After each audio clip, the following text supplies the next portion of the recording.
everyone. Thanks for joining us at the Study Abroad info session for linguistics majors. My name is Alice, and I'm a regional advisor in the EAP office. To learn about general study abroad topics such as how to apply, housing, travel, things to consider, and just the general planning process, please attend one of our weekly Friday info sessions. We offer Study Abroad 101 on Fridays at 2 p.m. and our costs and scholarships session on Friday at 3 p.m. These two meetings are great introductory meetings if you're new to EAP. These general topics are not going to be covered in today's meeting.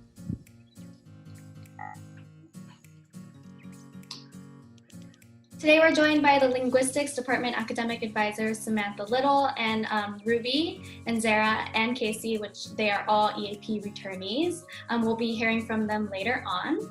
So during this presentation, your mics will be muted. Please hold your questions until the end, and we are happy to answer them at that point. I'm going to introduce some tools to help you research programs, give you a few example of programs that offer linguistic courses, and then we'll hear from our returnees. I do want to address the COVID-19 pandemic and its impact on study abroad.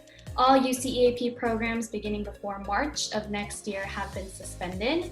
We certainly hope that all of our programs after that date will proceed normally, but we can't guarantee anything. However, applying is free. There's no cost to, there's no application fee, so we highly suggest that you give it a shot. So let's now talk about why I think you should study abroad in linguistics. By taking major courses abroad, you can help ensure that you will graduate on time or even early. I assume you chose your major because it interests you, so why not pursue that interest in another setting that will offer you a new perspective? If there is a country or language that interests you, especially as linguistic majors, why not go to that country and study the language firsthand? You may even find courses that can count towards your major that are not offered at UCSB. In addition to coursework, you could do an internship or research abroad related to your major. And then lastly, you will simply make yourself more marketable by studying abroad. Not only are you going to graduate with a degree from a great university, UCSB, but you will be able to distinguish yourself from your peers when maybe you're looking for that first job or you're applying to graduate school. So let's now talk about where you can study abroad. You have a lot of choices. UCEAP offers over 150 programs in 40 different countries. To search for program possibilities in linguistics, go to the UCEAP website. This is where you'll find all of the University of California study abroad programs and their details. To sort through your options, I recommend that you use a Find a Program search function, which is circled here. Without narrowing your search, like I said, you'll find over 150 programs. By identifying first the discipline area and then the subject area, the list of possible programs will be narrowed down. And you can narrow it down to linguistics if you'd like. You can then further narrow down the choices by selecting the language the courses are taught in or the term the program is offered. Play around with this search and explore your possibilities. So you can do programs that are taught in English. You can, let's say you're studying Spanish for your major. You could do programs that are taught in Spanish. The courses are taught in Spanish. That is an option to you. So where to study abroad? There are two types of programs that you can pursue. Those are immersion and themed language programs. With immersion programs, you are enrolling in courses at the university and taking classes with local and international students. You can take classes like the choreography of speech, Introduction to Gesture Studies at the University of Bordeaux, or Cultural Linguistics at the University of Chile, where you'll examine the intercultural contact between Spanish speakers and indigenous groups in Chile. Typically with immersion programs, you have more freedom and choices in terms of the classes that you can take. Theme language programs like Italian in Florence is an example, focused on language acquisition. So if you have a language you want to start or need to start for your major, if you have a language that you want to complete or master abroad, this is a program that is an option to you. In addition to taking courses in your major, I also highly recommend that you consider doing an internship abroad. This is a great way to get pre-professional experience and offers you a unique way to better get to know your host community. We have study abroad programs that integrate internships into them for academic credit, or most immersion programs will allow you to arrange your own internships with assistance from your study center, and this would be outside of your courses, your academic courses. And then there's a fantastic opportunity with the UCSB EAP Freeman internship.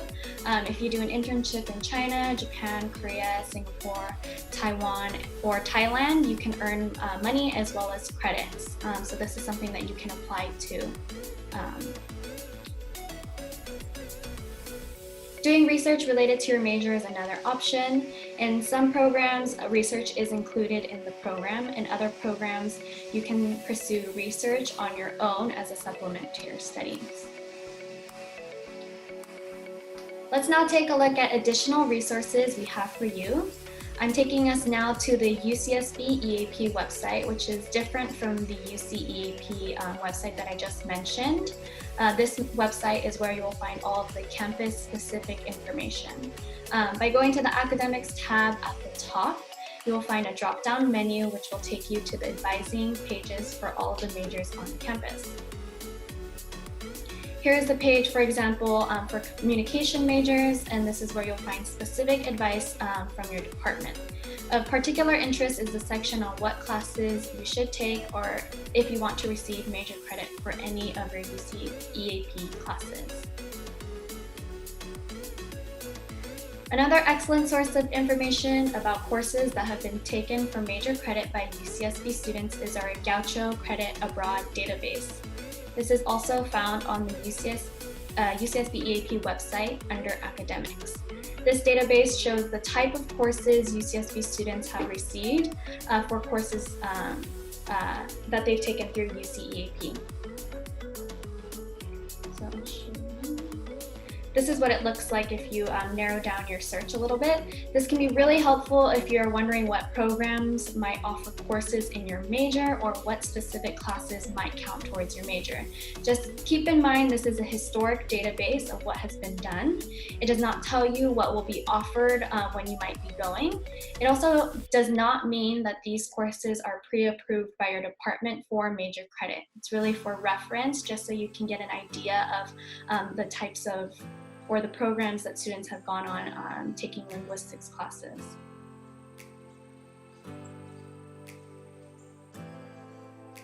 Guacho Credit Abroad tells you what UCSB students have taken and what type of credit they received at UCSB for those courses. A broader resource is the UCEAP course catalog. This contains courses taken by all UC students on UCEAP, not just UCSB students, and provides some different information. So you can find it on the UCEAP website, and you can go to the Student Resources tab and click on the UCEAP course catalog. Looking at the UCEAP course catalog, for example, communication courses, you'll find over 500 courses listed, and you can get short course descriptions of these courses through the hyperlinks. I think for linguistics, there are over 200. Just like Guacho Credit Abroad, this database simply reflects what has been done, not what you can do. New UCEAP programs are added every year, and there won't be any information about those programs and courses taken on those programs on these websites. Next, I'd like to feature one of the most important resources, the Academics tab on your program page. On the Academics tab, you will find the most accurate course information, including the number of courses and credits you will be expected to take. So let's say you are doing your research and you find out that you want to do Lund University. If it is a host university program such as this one, Lund University in Sweden, there will be links to the host university course catalog where you can search for current courses. But just like UCSB does not have their courses for the next academic year posted, the university that you're looking into might not have that information available either. We've covered a lot about the resources you can use to search for UC EAP programs that offer courses in linguistics and where to find information about linguistic courses that students have taken in the past. Let's talk briefly about how you can get major courses to count for major credit for your UC EAP courses. First of all, you should know that all the courses you take on UC EAP will automatically come back to your transcript and count towards your graduation requirements. There is nothing you need to do for this to happen. But getting credit towards your major or minor requirements for a course you take abroad is not automatic. First, you must take appropriate courses and then get approval from your major department. Let me also remind you that you do not need to take major courses while abroad as long as you will still graduate on time. You may very well fulfill all of your major requirements at UCSB, or perhaps you just are going for a summer abroad, in which case you can take whatever courses you want. Some students plan their degree progress so that they do not need to take major courses abroad. Major coursework must be upper division and taken for a letter grade.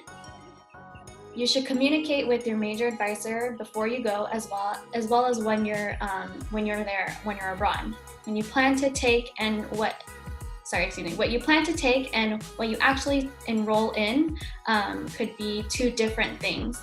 That course you thought you would take might not be offered, you may change your mind, or there could be a scheduling conflict. That is why it's really important that you do your planning and pick a program that will work for you and allow you to be adaptable.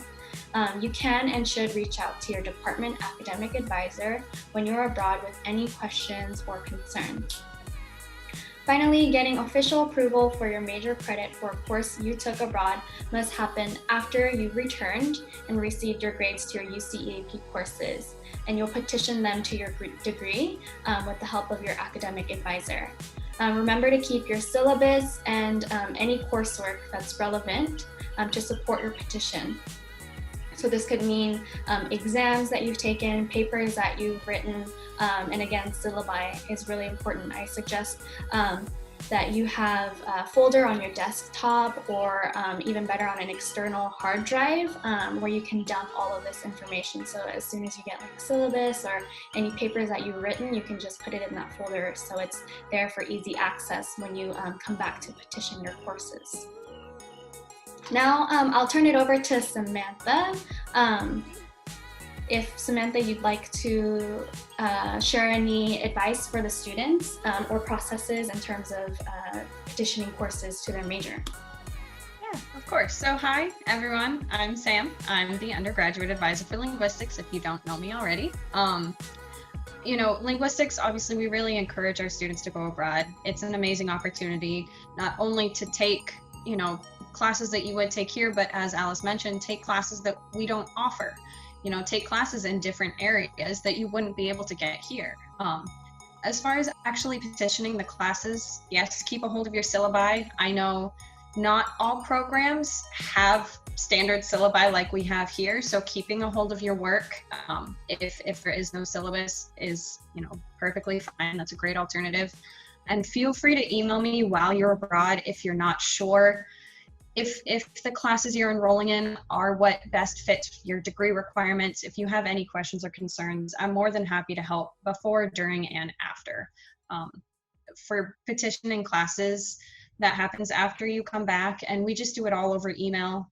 I just have students email me the syllabus and say, I'm looking for this phonetics class from Bordeaux to count as our phonetic class, for example. Or if they're in the language, culture, and society major, I have students say, I want this class to count as area B, and that's fine too.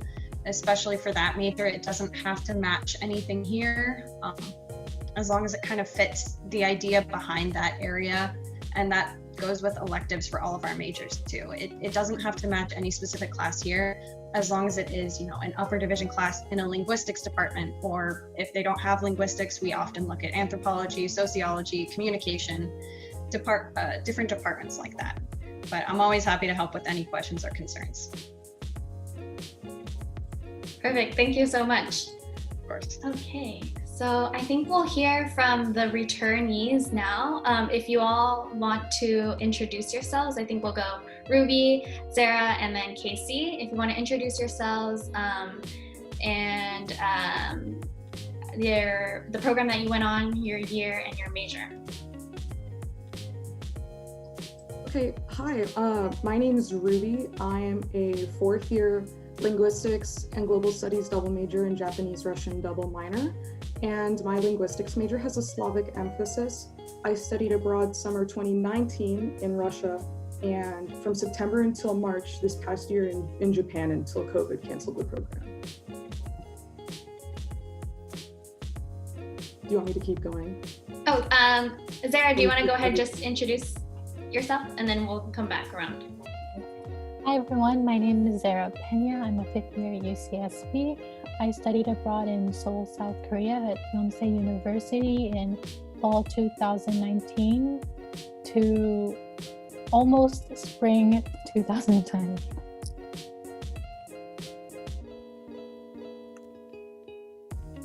Hi everyone, I'm Casey Vonstein. I am a fourth year Language, Culture, and Society major here at UCSB.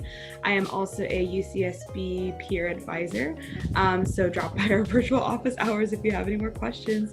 I studied abroad at the University of Bologna this past year in Italy, and unfortunately it was cut short due to COVID-19, but I was there for about 7 months. It was incredible. Thanks, Casey. So I know Ruby and Zara, they prepared some things to say. So Ruby, do you want to go first? Sure. All right. So like I said, my name's Ruby, and I'm in the linguistics department. So I studied abroad at St. Petersburg State University and at Osaka University in Japan. I wanted to study abroad since before I enrolled at UCSB. So I knew I was going to need to go through my major and minor requirements and create a plan well in advance so that I could do what I wanted to without falling behind. Non-elective courses, like Sam said, are a lot harder to find equivalents for at host institutions. So I kind of focused on non-elective major requirements before I went abroad so that I could be prepared before I left. So by the time I left for Russia, I had taken Ling 106, 107, 115, and similar upper div classes for my global studies major, and I had completed both my language requirements for both my programs. This way, while I was abroad, I could focus entirely on electives, which are much easier to find and petition once you come back. I was able to get credit for every single class that I took. And what's nice about this, and I know Sam already mentioned this, but is that you get to take classes that aren't at UCSB. So for example, in Japan, I took classes on translation theory and the psychology of Japanese language acquisition. Also, on the topic of coursework, since my Russia program was an intensive language immersion program, classes were fast-paced, although they weren't really too difficult.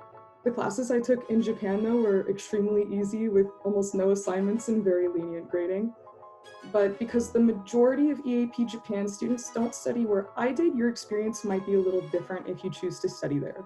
Though I'd say as a whole for completing coursework abroad, and by extension, the EAP application process as a whole, the most important thing is to do your own research and actively make an effort to communicate both with your EAP regional advisor and with Sam to best figure out how to make your study abroad into a realistic and achievable experience. The regions and programs you're interested in, how heavy a course load you'd like to complete, and your graduation timeline are things you can't expect your advisors to know. So being proactive in your communication and clear about your goals, I think are key in making the most of your experience. I really loved my time abroad, so I wholeheartedly encourage you to consider it for yourself and as a part of your undergraduate plan. Thanks, Ruby. That's awesome. Zara, do you want to go next? Yes. So I studied abroad in Seoul, South Korea at Yonsei University, and it was a little difficult to find courses for linguistics, specifically any courses that are non-elective, like syntax, phonetics, phonology. It was kind of hard, so I focused more on taking elective courses that could be applied to linguistics, and I took 2 major classes, methods of teaching English and applied linguistics, which we don't have at UCSB. You can count language classes. I took a Korean intensive language class, as part of a major course, but I didn't have it as a graded course, so it wouldn't apply. My courses were a lot less challenging than I expected it to be, but they had a lot of group work and presentations that I wasn't expecting when I studied abroad in Korea. Let's see.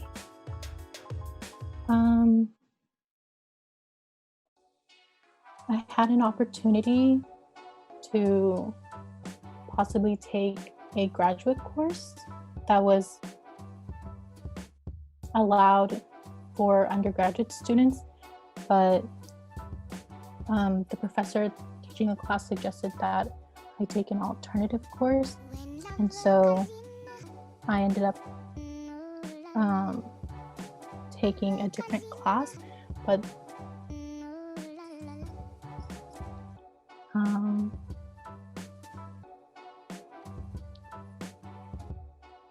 I'm sorry, I kind of got lost. That's okay. Yeah, do you have a favorite course that you took abroad? I'd say that my language class was the most memorable because it was intensive. It was taught only in Korean, so that was new to me. And it was very fast-paced, and the grading system was completely different from what I'm used to in UC. Oh, nice. And then did you take classes with other international students, or was it with other UC students? The classes that I was taking was filled mostly with local university students, but there were a few study abroad students from other programs. Okay, nice. Okay, thank you. Casey, do you want to go next? Yeah, sure. Hi everyone, I am Casey. Again, I studied abroad at the University of Bologna in Italy, and I was able to take one class for my major while I was abroad during fall. I was taking a couple more classes that maybe would have counted in spring. Unfortunately, I had to come home. So in the fall, I took a class called Geography of Languages, and my program was really interesting because it was the first year that students were allowed to come without any Italian background. So our advisors kept calling us the guinea pig group because we got to English abroad. So it was a really interesting and unique experience. When we got there, something that I didn't fully understand was that we would be taking master level courses. So we were enrolled in a program called the Laurea Magistrale course. And these were these upper division courses that we got to take with other international students, which was really, really fun. And the coursework was challenging, but also really rewarding because it really felt like I was getting an insight into the linguistics landscape of Bologna, which was kind of the what the class was centered around that I took. I also got to do an extra credit project where I did a group presentation. I know Zara was talking about how she was surprised that there were group presentations and group work like that, but I had a really great time meeting these other Italian students. I met students from Sweden and Denmark, and we got to work together. So yeah, a really fulfilling experience in that class. To prepare academically to go abroad in Italy, I definitely took a year of Italian. So I just took 3 quarters worth, and I had a lot of fun doing that, and it helped out a ton, even though my program was going to be taught mostly in English.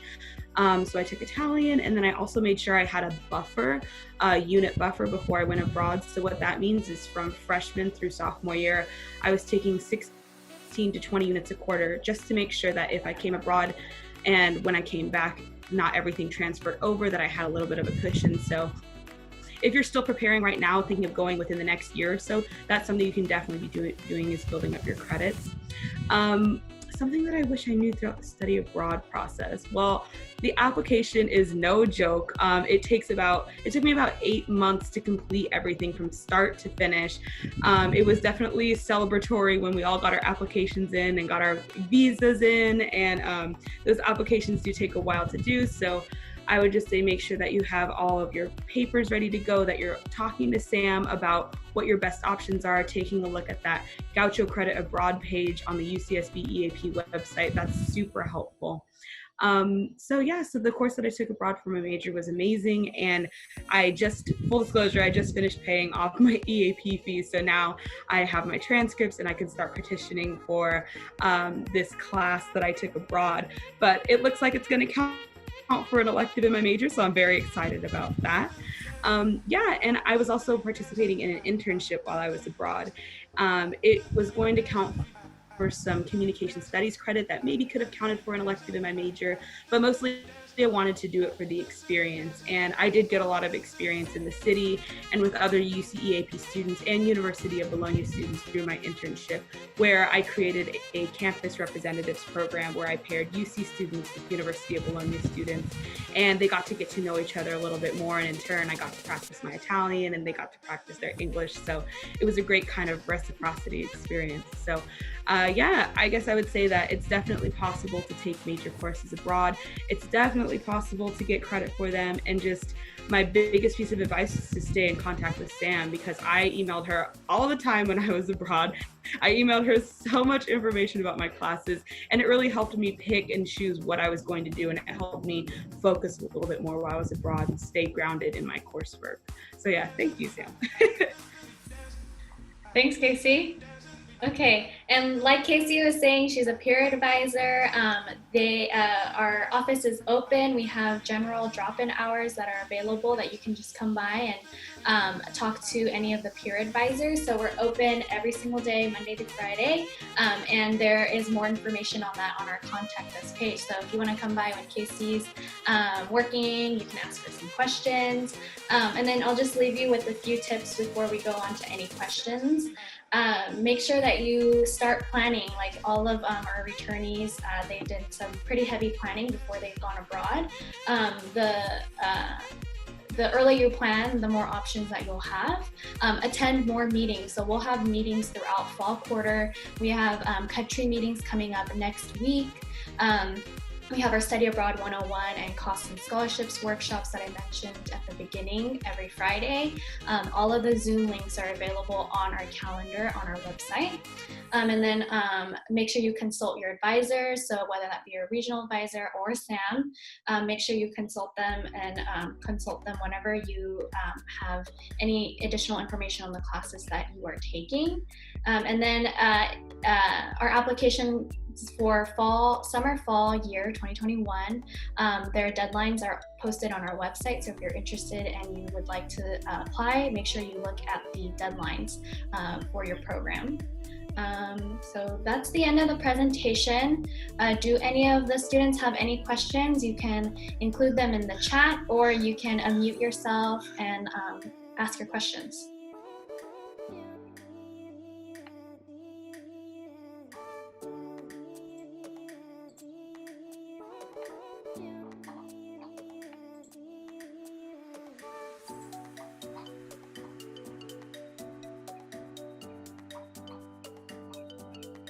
Anybody have any questions? It's your chance to ask 3 fantastic returnees and your major advisor.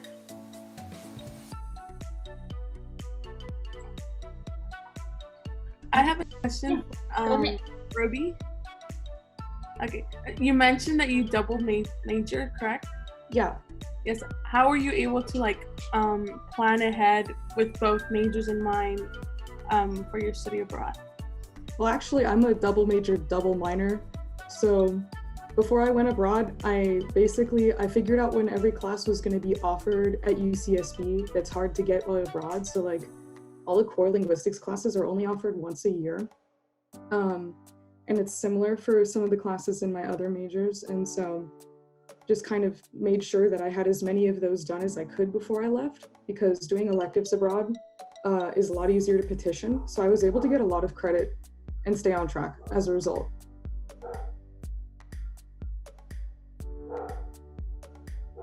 Thank you. Any other questions? Okay, let's see. Okay, we have a question from one of the students. Do we have to get our applications accepted before contacting advisors to get pre-approved? So no, you don't have to. Part of the application process is this form called the academic planning form. And that's a planning tool to help you take a look at what classes you have left in your general electives, general education, as well as your major requirements, what you have left for that. On the back, you'll be writing the courses that you plan to take, that you'd like to take. This is not enrollment in any means. This is just a planning tool to help you kind of brainstorm the classes that you'd like to take and see what you have left in your degree. And then at that point, you'll want to contact your major advisor because you need to get that form signed by your major advisor and then submit it in your application. When you go and get your application or your academic planning form signed and you contact your major advisor, I would highly suggest that you include some sort of like course description if you can find a course description, or if you can find a syllabus, then a syllabus would be great for the class, and submit it along with your APF when you email your major advisor. And like Sam was saying, syllabi are not as common abroad as they are here in the US. So you might not even find, or they might not even know what a syllabus is.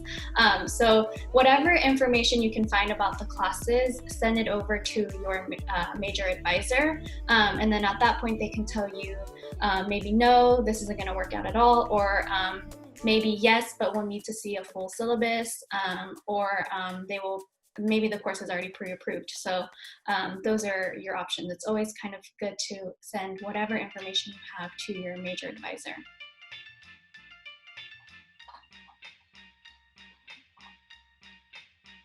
Okay, somebody else. Can someone with a sophomore standing still take classes abroad that count as upper division courses for the linguistics major? So I think it would depend on whether or not sophomore standing is, I want to check the eligibility of the program. So some programs only allow junior and senior standing students to go abroad. So you want to check the eligibility requirements. And of course, just like at UCSB, there are course prerequisites. So you will need to meet those prerequisites in order to take those classes. Sam, do you have anything you want to add to that? Yeah, it's pretty much what you said. It depends on the program. And I know prereqs abroad are always they can be a little weird too, because they don't have your whole course history.